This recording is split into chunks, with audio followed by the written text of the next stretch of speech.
My name is Margaret, Maggie Whitaker, and for 37 years I poured every ounce of myself into being a mother. When my husband Robert died of a heart attack at 48, leaving me with our only child, Daniel, just 12 years old, the world narrowed to one mission: give Danny everything I never had. I worked double shifts as a nurse at St. Mary's Hospital in suburban Cleveland, Ohio. I skipped vacations, wore the same coat for a decade, and kept the house, a sturdy 1920s craftsman with a wide front porch, spotless and full of the things my parents and Robert's parents had left behind. Antique oak furniture, a complete set of Gorham's sterling silver flatware, grandfather's tool chest filled with hand-forged wrenches and planes, vintage Mustang parts Robert had collected before he passed, a wall of framed family portraits, even the old Singer sewing machine my grandmother used to make my wedding dress. I told myself these were Danny's future, his security, his inheritance. Danny grew into a handsome, charming man. At 34, he still had that boyish smile that used to melt my heart when he'd come home with a scraped knee and say, "Mama, fix me up." But the smile had changed over the years. It became the smile he used when he needed something. It started small. "Mom, the transmission's shot. Can you float me $800? Wedding's expensive, Mom. Can you help with the deposit on the venue? Emily wants a destination honeymoon in Maui. Can you cover the flights?" I always said yes. My 401k dwindled from $220,000 to $42,000 in 18 months. I told myself it was temporary. Weddings are once in a lifetime. He'd pay me back when he and Emily settled down. Then came the day he asked for the rest. It was a chilly March afternoon. Daniel arrived unannounced, Emily trailing behind in her designer coat.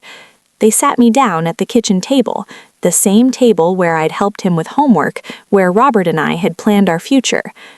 "Mom," Daniel said, leaning forward, "I need the remaining retirement money, all of it." I blinked. "Danny, that's everything left, my safety net." Emily chimed in sweetly.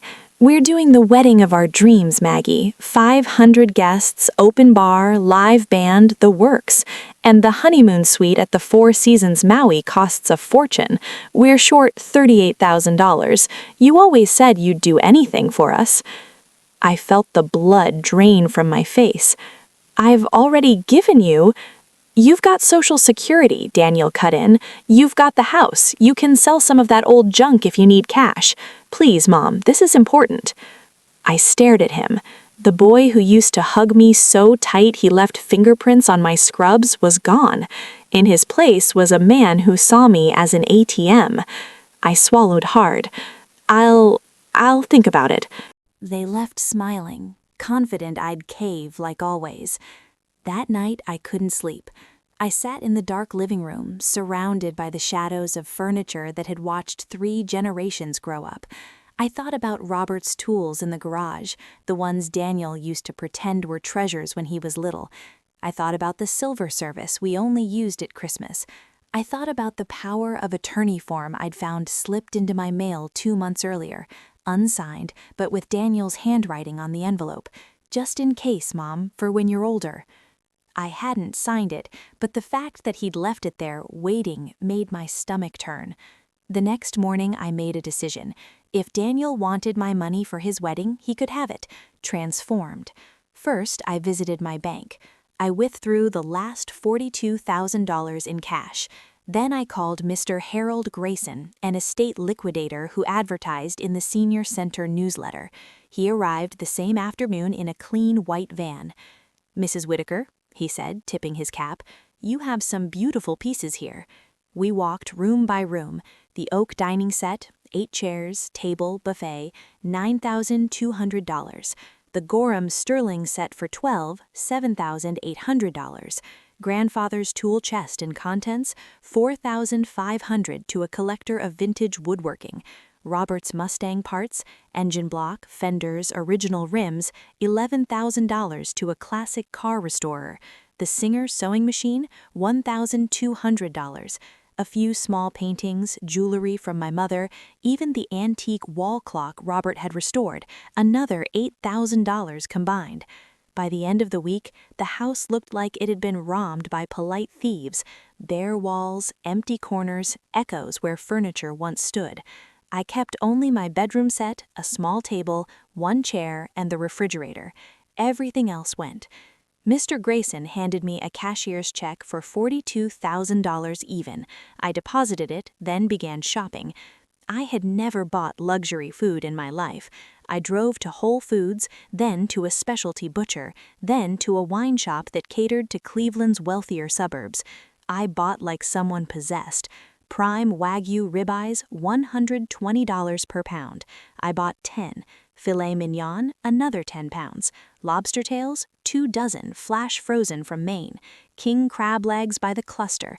Thick-cut bacon, aged cheddar, truffle butter, imported caviar, just a small tin to start, fresh oysters, Alaskan salmon, organic berries out of season, French macarons, Godiva chocolates, a case of Napa Valley Cabernet, a case of chilled Veuve Clicquot. I filled the refrigerator until the shelves groaned. The freezer became a treasure vault of premium meats and seafood. The vegetable crisper overflowed with exotic mushrooms, heirloom tomatoes, white asparagus. The door shelves held sauces, mustards, artisanal jams. I even bought a small chest freezer for the garage and filled that too. When I closed the refrigerator door, the seal hissed like a satisfied sigh. I changed the locks the next day. I told no one. Daniel and Emily left for Maui 2 weeks later. He texted me a photo of them on the plane. "Thanks again, Mom. You're the best. Eat some ramen and relax while we're gone. Back in 12 days. I didn't reply. They returned on a sunny Saturday in late April. I was sitting on the porch with a cup of tea when their rental car pulled up. Daniel stepped out first, tanned, wearing new sunglasses and a linen shirt. Emily followed, carrying shopping bags with resort logos. "Mom," Daniel called, grinning. "We're home. Missed you." I smiled thinly. "Come in." They walked inside. The emptiness hit them immediately. Daniel stopped dead in the foyer. "Where's everything?" Emily frowned. "The dining table? The clock? The silver?" I stood. "Sold. All of it." Daniel laughed nervously. "What? You're joking." "No joke." He strode into the living room, then the dining room, then the kitchen, Emily trailing behind. The house was hollow. Only my chair, a lamp, and the humming fridge remained. Daniel opened the refrigerator. For a long moment there was silence. Then he staggered back. "Holy Mom, what the hell is this?" The fridge light spilled out like a spotlight. Rows of ruby red Wagyu steaks wrapped in butcher paper, lobster tails stacked like cordwood, crab legs glistening with frost, bottles of champagne lying on their sides, caviar tins, truffle butter, a whole wheel of imported cheese, desserts in gold boxes. Emily's mouth fell open. This must have cost $42,000, I said calmly. "Give or take. Your wedding fund." Daniel's face went from shock to fury. "You spent my money on food?" "Your money?" I echoed. "The money I earned working nights while you were in school? The money I saved while wearing the same shoes for 8 years? The money you took without asking because you assumed it was yours?" He slammed the door shut. "This is insane. You're senile. We need to get you help." I reached into my cardigan pocket and pulled out 2 sheets of paper. One was the unsigned power of attorney he'd left in my mailbox. The other was a copy of the bank withdrawal receipt, time-stamped the day after he asked for the money. "I found this," I said, holding up the power of attorney. "You were going to have me declared incompetent after the wedding, weren't you? So you could sell the house, put me in a home, and take everything." Daniel's tan disappeared under a flush of red. "That's not—" "Don't lie to me, Daniel. I spoke to your friend at the law firm. He told me you asked about guardianship laws. He also told me he refused to help when I explained the situation." Emily stepped forward. "Maggie, this is ridiculous. We can—" "Get out," I said. Daniel laughed bitterly. "This is my house too. I'm on the deed." "No," I corrected. "You're not. I never added you. You assumed I would, but I didn't. The house is mine. The money was mine. The antiques were mine. And now the food is mine." He lunged toward the fridge again. I stepped in front. "Touch one steak and I call the police," I said. "Trespassing? Theft. I have cameras now." I pointed to the small security cam I'd installed above the door. Emily tugged his arm. "Danny, let's go. We'll figure this out with lawyers." Daniel stared at me like a stranger. Maybe I was. "You're going to regret this," he hissed. "When you're old and alone, don't come crying to me." "I won't," I said. "I'm done crying." They stormed out. The door slammed so hard a picture hook rattled on the bare wall. That night, I cooked my first real meal in years. I seared a Wagyu steak to medium rare, melted truffle butter over it, paired it with lobster tail dipped in drawn butter, opened a bottle of Veuve and ate at the small table by the window. Each bite tasted like freedom. The steak was rich, the lobster sweet, the champagne sharp and celebratory. I didn't finish the bottle. I saved it. Over the next weeks, Daniel called, texted, left voicemails, anger, tears, threats of lawsuits. I answered once. "Mom, please," he said, voice cracking. "We're broke. The credit cards are maxed. Emily's family is furious. I'm sleeping on a friend's couch."